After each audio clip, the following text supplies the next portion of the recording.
এ জীবনে শূন্য ছিলাম, হয়েছি এখন পূর্ণ।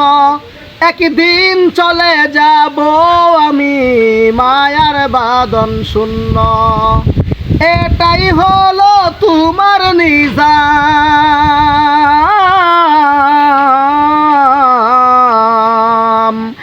এটাই হলো তোমার নিজাম অগদয়াময়। আমি পাপী গুনাহগার, তুমি দয়াময়।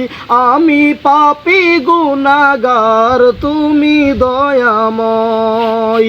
জীবনের ভুলগুলো ক্ষমা করে দাও। আমি পাপী গুনাহগার, তুমি দয়াময়। আমি পাপী গুনাহগার, তুমি দয়াময়।